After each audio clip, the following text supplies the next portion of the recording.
In this chapter, we had talked about Jesus casting out demons and the conversation he had about him not casting demons out by the power of Satan because that would be destroying Satan's house. About the return of the unclean spirit. The person had swept their house out, remember, but they hadn't filled it with anything, and so it was worse at the end because 7 other spirits more wicked came in and dwelled there. And I mentioned there's like 2 applications of that. One personally, of course, but also about the nation of Israel. Well, when we look at what we're studying today, we see how that fits in, that particular lesson fits in with what he is saying beginning in verse 37. Because in verse 37, all the way through the end of the chapter, he is denouncing really the Jewish leaders, the Pharisees, the scribes, the lawyers, the teachers, for their hypocrisy, for their leading the people astray. And the Jewish leaders, of course, it was their responsibility to keep God's house in order, but they hadn't done it. And so they had actually caused the house of Israel to be in worse shape. Just like he said, 7 spirits more wicked came in. Well, that's what the house of Israel had become. It had become so much worse, especially since the days of Malachi, that 400-year period. Israel had become so much worse because the Jewish leaders, all the rabbis and the scribes and the lawyers, and they had not done what they were supposed to do. They were the leaders. They were supposed to be guiding the people and getting them prepared for the Messiah, and they were doing just the opposite. And so Jesus uses that lesson to tell these leaders, denounce the leaders. That's what he was doing. He was denouncing all of these Jewish leaders and teachers. So we see in verse 37, as he spoke, a Pharisee asked him to dine with him, so he went in and sat down to eat. When the Pharisee saw it, he marveled that he had not first washed before dinner. This is, when we read the word dine here, this is the Greek word for breakfast, breaking the fast. This was, at the beginning, was the first meal of the day, but by this time in Jewish history, this had become kind of what we would call a brunch, kind of between breakfast and lunch. And this is the word that is used by the Holy Spirit. So this was a meal eaten after their morning prayers. They typically prayed at like 9 o'clock in the morning. So this would be a meal that they would be taking after 9 o'clock. In other words, between, 9 o'clock and noon. And they would come out of their prayers, and then they would have this particular meal. Well, Jesus just went in and sat down to eat. Well, this was unheard of for Jewish people, because the Pharisees in particular had, and we'll talk about these more, just hundreds and hundreds and hundreds of all of these so-called purification rituals that they had to go through. And one of them was washing their hands before dinner. Now, this wasn't for hygienic purposes. This was a ceremonial thing. This was to cleanse themselves, so to speak, because they might have touched somebody that was unclean in their minds. So as they were maybe coming from the temple after they had the prayers, they were coming back to their houses. They might have touched something unclean. And so they had to go through these ceremonial washings before they ate. Well, Jesus, of course, knew that that was just bunk. So he wasn't going to do any of it. Well, the Pharisee was just astonished. He marveled. He was astonished that he had not first washed. That's the word for baptism. He had not first baptized before dinner. It's a past tense form of baptism. Couldn't believe that he hadn't baptized his hands before he started to eat. This was crazy. And again, the Jewish people had so many washings and cleansings and purifications, just so many of them. And the Jewish people had added to all the instructions that God had given them, especially back in Leviticus, about, there were some cleansings and purifications they had to go through, but nowhere in the law of Moses were they ever told to wash their hands before they ate. That was not a part of the law of Moses. So Jesus wasn't doing anything wrong by not washing his hands. But the Pharisees had taken these regulations from the law of Moses and added to them just multitudes. And this is one of them. Oh, you've got to wash your hands before eating. And they had made it a law. Well, Jesus knew it wasn't a part of the law of Moses, so he wasn't going to do it. But that, this was their traditions. The only time anybody, during the time the law of Moses was in effect, that was told to wash their hands were the priests before they made a sacrificial offering. And that was the only time. The only people. Well, the Pharisees had taken it and said, no, everybody's got to do it before every time they eat. Well, that's why Jesus said, they were legalists. They were making laws and regulations that God had never done. So this was just a tradition that the Pharisees had made. And we'll talk a whole lot more about that in a minute. But I want to look at something that happens later in the book of Acts with Cornelius. We'll go over to Acts chapter 10 for a moment.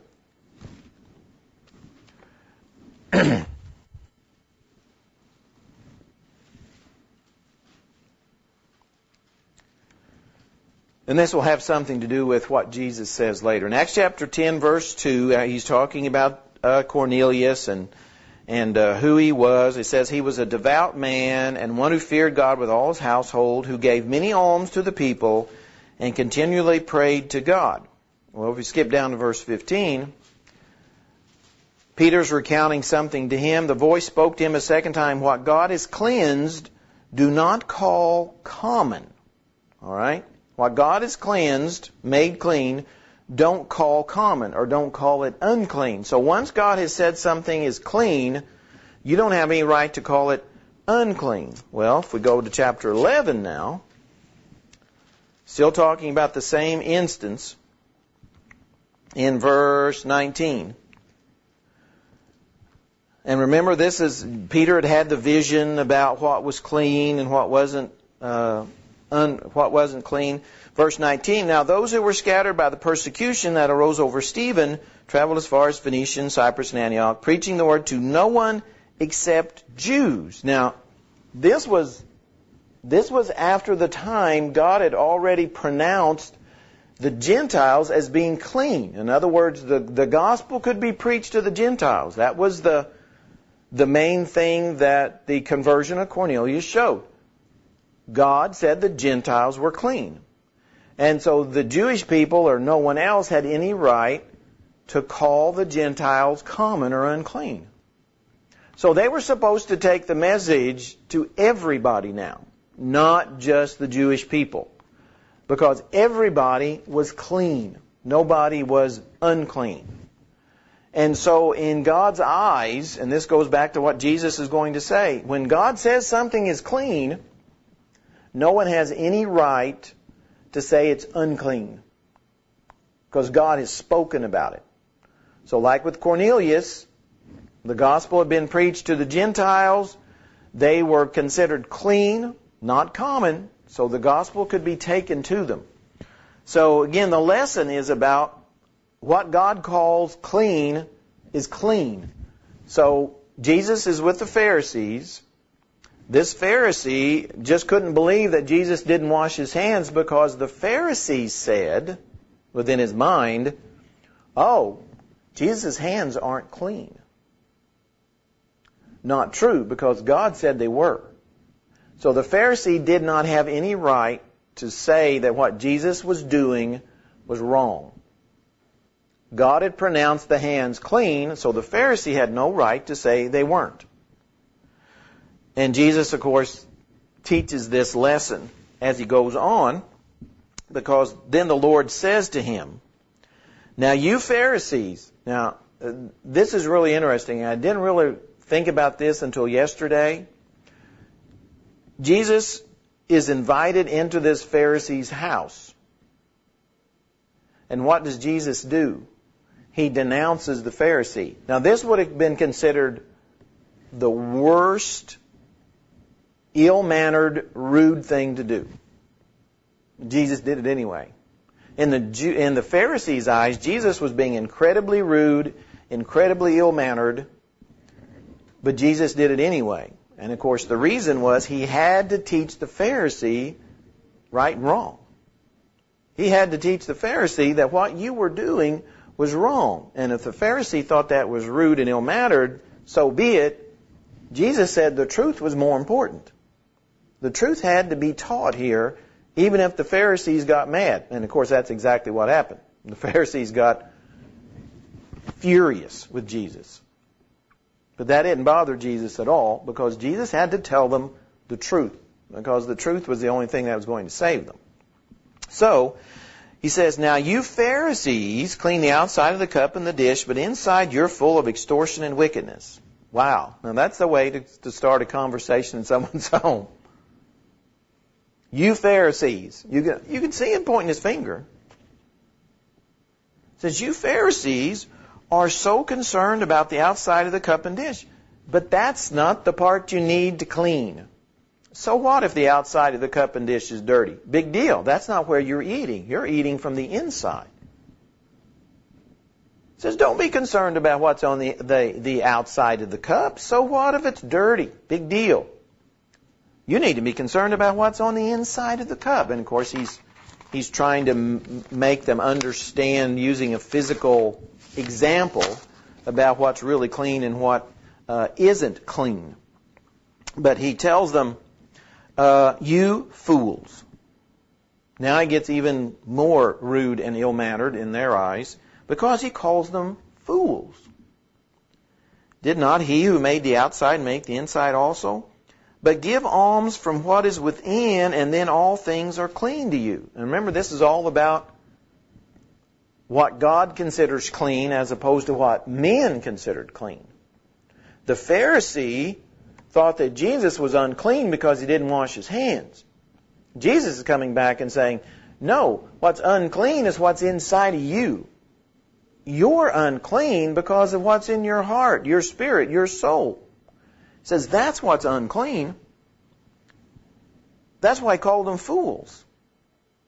See, you're foolish. You're not wise. You're not understanding what's really clean and what's really unclean. He's basically saying you've got it completely backwards.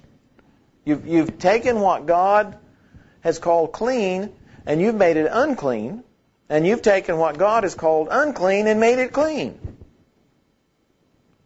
And that hasn't changed in 2,000 years. People still do the exact same thing today in the religious world. They completely, like the prophet said, you're calling evil good and good evil. That's what the Pharisees were doing. And so Jesus was blunt. He says, you've got it totally wrong. And of course, everybody likes to hear that, don't they? You've got it completely wrong. You've messed up entirely. Your whole religious thinking is wrong, turned upside down backwards. That's what he's telling the Pharisees. You've got it totally wrong. And like I said, doesn't everybody love to hear that about themselves? Your religion is totally wrong. That's what Jesus is telling them. It's totally wrong. You've got it as backwards as can be. So, he says what you need to do, if you want to really get clean in God's eyes,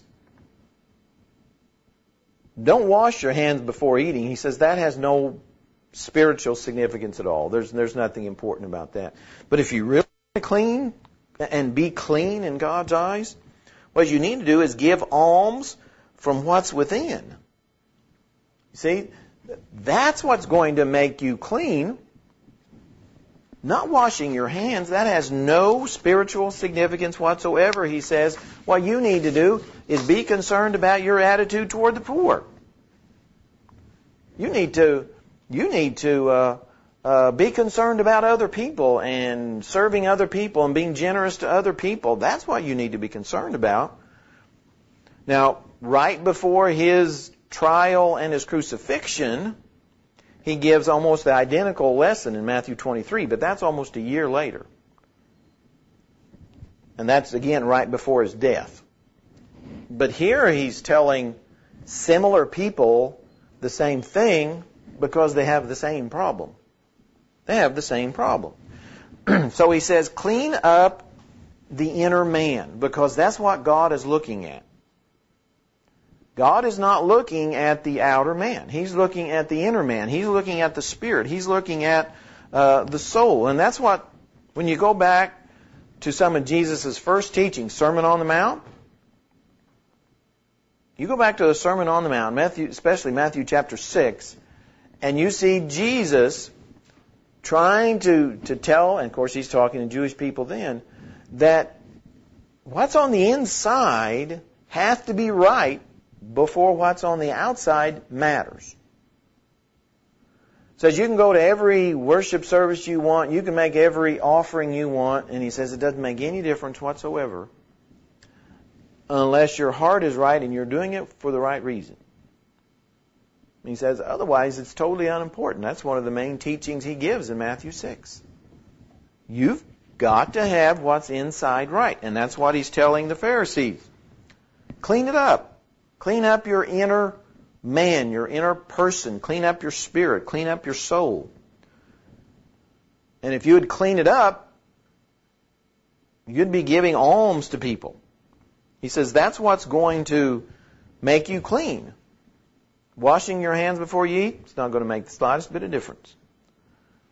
But if your heart is right, if your spirit is right, you're going to be giving alms to the poor. And that's going to be the indication that you are clean, because that's what's important. Teaches that in Matthew 15 as well, but you can go back and read a good part of Matthew 15, and He teaches the same thing about that, starting in verse 10.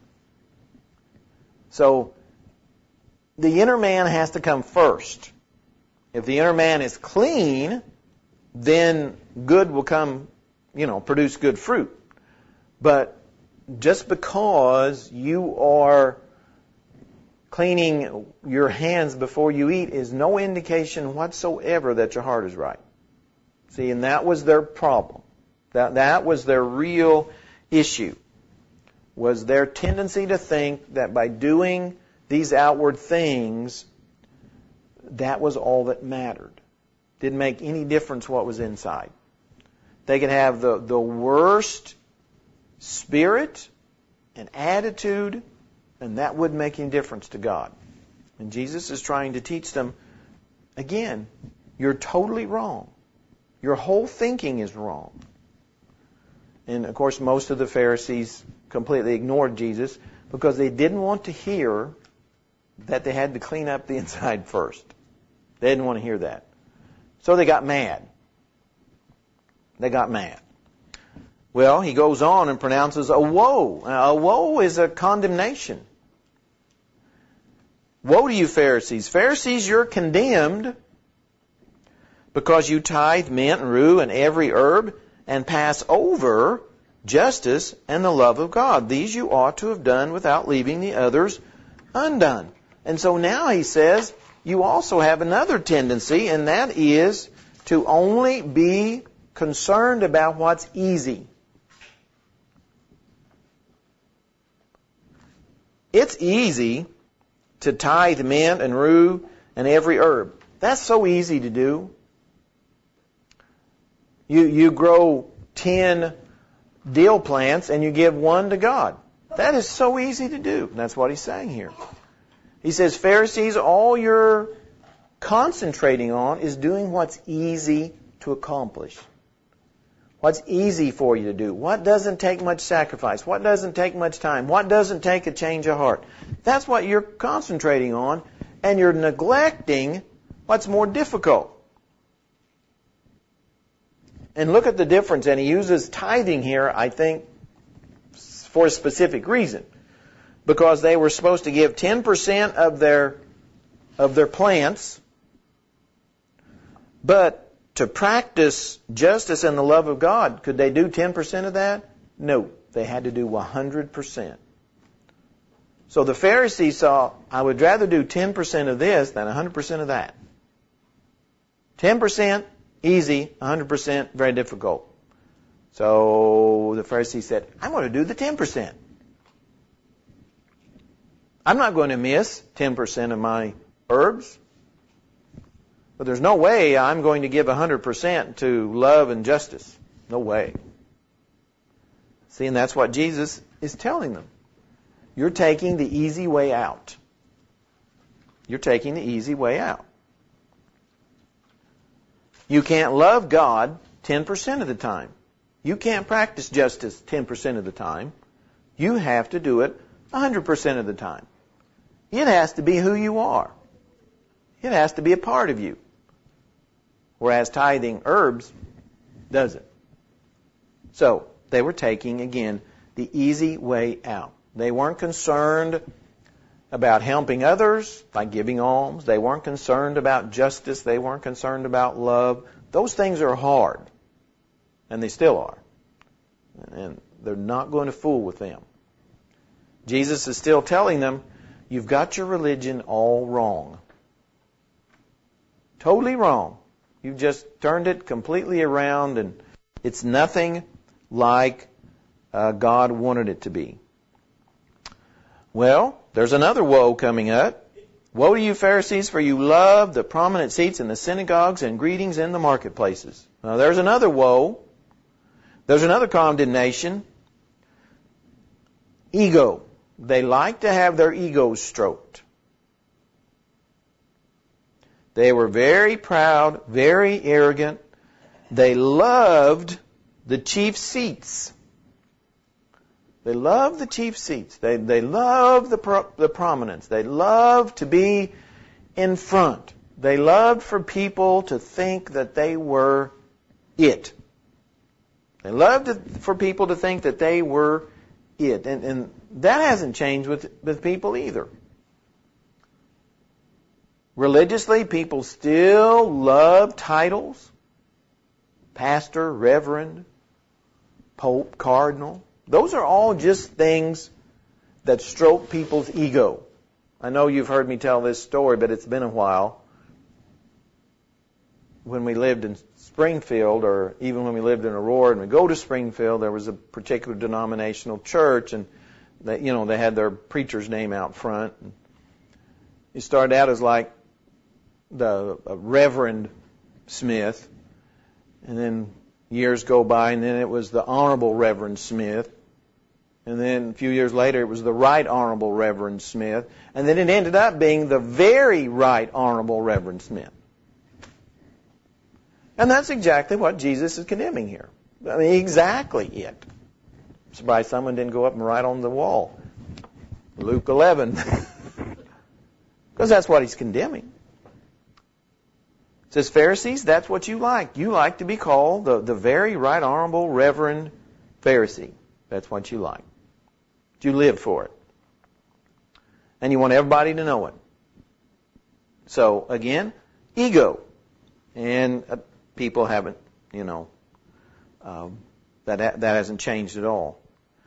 Then we have time for one more woe, and then we'll have to stop. Woe to you, scribes and Pharisees, hypocrites. The language just gets stronger. For you're like unseen graves, and the men who walk over them are not aware of them. When Jesus teaches this later in Matthew 23, he adds quite a bit to that about the whitewashed tombs and so forth. But it's the same thing. He says, you're like graves that people can't see. They don't realize they're walking on a grave, which is unclean. They don't realize it, and as a result, they become unclean because they don't realize it. Of course, he's not talking about physical graves. He's talking about what the Pharisees were doing by their practices and by what they were teaching. They were causing other people to be unclean because other people were following what the Pharisees were doing. So not only were the Pharisees condemning themselves, causing themselves to be condemned, but they were causing other people to be condemned because other people were following and doing what they were doing. So it says, you're like an unseen grave, and these people aren't realizing what they're becoming. They're following you and your practices and teachings, and they're becoming unclean because of it.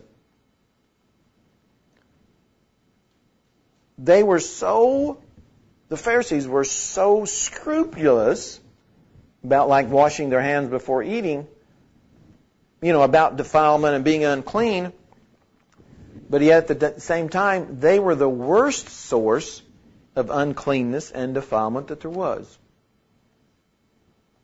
So Jesus, for about the fourth or fifth time, says, you've got your religion all completely wrong. Completely wrong. And of course, most of the Pharisees, the vast majority of the Pharisees, never followed Christ. The reason, they weren't going to give that up.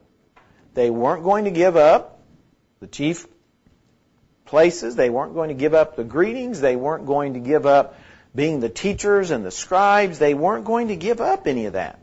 They weren't going to give up their traditions. They were not going to change. And so the only thing they could do, since they weren't going to change, was kill the one telling them they had to change. I mean, that was their only option. It was either repent or kill. And they weren't going to repent, so they decided they had to kill Jesus. And we'll see next week as we go down here, that's exactly what they start to do. They're trying to catch him. They're trying to get rid of him. They just don't want to hear the truth. And that hasn't changed. People today don't want to hear the truth. They don't want to hear that one can lose their salvation. No, people don't want to hear that. They don't want to hear that they've got the religion all wrong. They don't want to hear that their parents had the religion all wrong. They don't want to hear that their grandparents had the religion all wrong. But Jesus knew he had to tell them that because that was the truth. That was the only thing that could save them was the truth, so he had to tell them that. The vast majority of people didn't listen, and they still don't listen. The vast majority of the people today don't want to hear that truth, so they're not going to accept it. They don't want to hear it because of the consequences. They don't want to hear it because of the consequences. So 2,000 years has not changed people religiously at all. People have that same spirit and attitude just like they did in the first century. And I really don't think that's ever going to change. I really don't. Don't think it's ever going to change. Don't think it's ever going to get better. I mean, if Jesus himself couldn't get people to change, then there's certainly no way in the world I'm going to. A few people, yes, just like there were a few people, few Pharisees, Nicodemus, Joseph of Arimathea. So a few Pharisees out of the tens of thousands that Jesus taught, a few Pharisees respond. And I think that's true today. There's going to be a few that will believe the truth. But the vast majority are not going to. Because they don't like the consequences. They just don't like them. So they're just going to refuse to believe. That they do not want to change. That's what it was all about. Pharisees did not want to change. It was too hard. Like I said, the consequences were too great. They just weren't going to do it. And that, again, hasn't changed at all. Tremendous lesson that Jesus taught in these few verses. Because it really reveals people's spirit and attitude. It reveals what many people, most people, are like. Well, Lord willing then, we'll start with verse 45 next Sunday morning.